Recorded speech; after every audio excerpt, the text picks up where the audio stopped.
జగ్గారెడ్డి అంతకుముందు ఏం మాట్లాడిండు? సంగారెడ్డి మాజీ ఎమ్మెల్యే.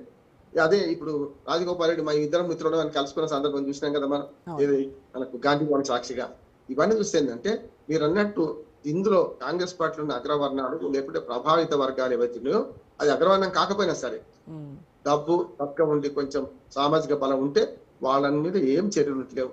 ఎవరికైతే ఒంటరిగా ఉన్నారో గాడ్ ఫాదర్ లేరో వాళ్ళ మీద చాలా చర్యలు చూస్తున్నారు. ఇప్పుడు చూస్తాను బాధితుడే నిందితుడే పరిస్థితి వస్తున్నది.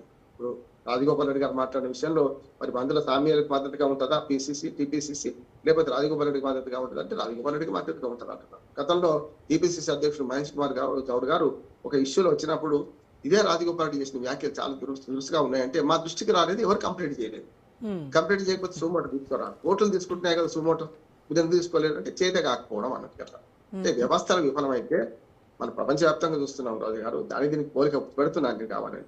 ఐక్యరాజ్య సమితి లాంటి విఫలమైతే యుద్ధాలు ఎట్లా వచ్చినాయో ఇవాళ ఈపీసీసీ కానీ అధిష్టాన వర్గాలు విఫలమైతే ఇట్లాంటివి వస్తాయి. లోపల ఎన్ని కొట్టుకున్నా వాళ్ళల్లో ఎవరికి ఎవరు కాంప్రమైజ్ చేయరు, వాళ్ళు కొట్టుకొని వాళ్ళే వస్తారు, ఒరి వాడే పోతారు, వండకతే నేను పోతా అని సామెతలు తెలుగులో అట్లా జరుగుతుంది. వాళ్ళు కంప్లైంట్ చేసి గట్టిగా నిలబడితే ఈ వర్గాలు ఏకమవుతున్నాయని నేను అనుకుంటున్నాను. ఈ వర్గాల్లో బాగా అసంతృప్తి ఉన్నది. నేను చెప్పిన ఎస్సీ ఎస్టీ బీసీ మైనార్టీ వర్గాల్లో ముఖ్యంగా కాంగ్రెస్ పార్టీ ఉన్నది.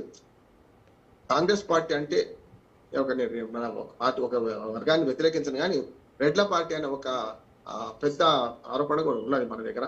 ఇప్పుడు కాదు, కాంగ్రెస్ పార్టీ పుట్టినప్పటి నుంచి నీలం సంజీవ్ రెడ్డి గారు మొట్టమొదటి ముఖ్యమంత్రి నుంచి ఇప్పటిదాకా కూడా మరి ఏ సామాజిక వర్గాలు బీసీ ఇంతవరకు ముఖ్యమంత్రి కాలేదు తెలంగాణ కానీ అంత ఉమ్మడి ఆంధ్రప్రదేశ్ లో కానీ చూస్తుంది బీసీ ముఖ్యమంత్రి కాలే కదా.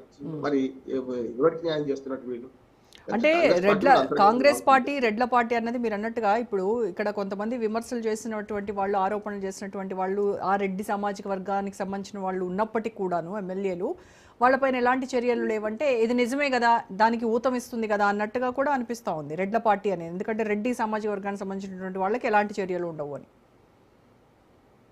అంటే తర్వాత జరిగిన పరిణామాల్లో కాంగ్రెస్ పార్టీకి వ్యతిరేకంగా కాంగ్రెస్ ఇతర పార్టీలు గెలిచిన తర్వాత ఇతర వర్గాలు ముఖ్యమంత్రులు అయ్యారు. ఎన్టీ రామారావు తర్వాత చూస్తాం అక్కడ. అంతకుముందు భవన వెంకటరామ లాంటి మంత్రి నీలం సంజయ్ రెడ్డి, బ్రహ్మానంద రెడ్డి చూసుకుంటే మొత్తం 10 కాలంలో చూడండి ఒక్క మంది. ఉమ్మడి ఆంధ్రప్రదేశ్లో తెలుగుదేశం విప్లవం వల్ల కొంతవరకు చంద్రబాబు నాయుడు గారు, ఎన్టీ రామారావు, తర్వాత విరమ సామాజిక వర్గాన్ని నుంచి 10 ఏళ్ళు మన కేసీఆర్ గారు లాంటి వాళ్ళు వచ్చారు. కానీ లేకపోతే ఒకవేళ కాంగ్రెస్ పార్టీ అధికారంలో ఉంటే మేజర్ గా రెడ్లే ముఖ్యమంత్రిగా ఉన్నారు కదా. మరి ఇది కూడా మరి మిగతా అసలు నిజంగా చెప్పాలంటే కాంగ్రెస్ పార్టీకి బలము బలహీనత రెడ్లే అంటున్నారు. అట్లాగే బలం ఎవరిది అంటే ఎస్సీ ఎస్టీ సామాజిక వర్గాలు మొదటి నుంచి కాంగ్రెస్ పార్టీకి ఇప్పటికి కూడా ఒక 20% ఓట్ బ్యాంక్ కాంగ్రెస్ పార్టీకి ఉంటుంది. మా పెదనాన్న 93 ఏళ్ళ వయసులో చనిపోయారు. నేను లోక్సత్తా నుంచి పోటీ చేస్తే నాకు కూడా వేయలేదు, కాంగ్రెస్ పార్టీకి వేసింది. అంటే అట్లా కాంగ్రెస్ పార్టీకి సాంప్రదాయ ఓట్లు ఇప్పటికి ఉన్నాయంటున్నాను. కానీ సమస్య ఏంటంటే కాంగ్రెస్ పార్టీ ఎవరి పల్లెకి ఎవరు మోస్తుందో వాళ్ళను అందలం ఎక్కించే ప్రయత్నంలో మాత్రం చాలా దుర్మార్గంగా వెనకబడి ఉన్నది. వాళ్ళు అందలం ఎక్కిస్తలేదు. తప్పనిసరి ఎస్సీ ఎస్టీ సీట్లు ఉన్నాయి కనుక వాళ్ళకి టికెట్ ఇస్తున్నారు. మిగతా చూడండి ఇప్పుడు ఇవాళ మంత్రివర్గంలో బీసీల సంఖ్య కావాలంటే గెలిచిందే మీరు 6 కదా, 3కి ఇచ్చాం కానీ సంగతి ఉందని అనుకున్నారు కదా. మరి గెలవడంలో 6 కదా 120 మందిలో 60 మందికి టికెట్ ఇవ్వాల్సిన అవసరం ఉండే కదా. వీళ్ళు 10-12 మందికి ఇస్తే 6-7 గెలిచిండ్రు. అదే సామాజిక న్యాయం పాటిస్తే ఏం చేయాలి వీళ్ళు? బీసీలకు 42% ఇస్తున్నారు కదా, ఏది అప్పుడు కామారెడ్డి రిలేషన్ లో. నిజంగా అట్లా ఇస్తుంటే ఒక 20 మంది బీసీలు గెలిచేవాడు కదా ఈ ఊపులో.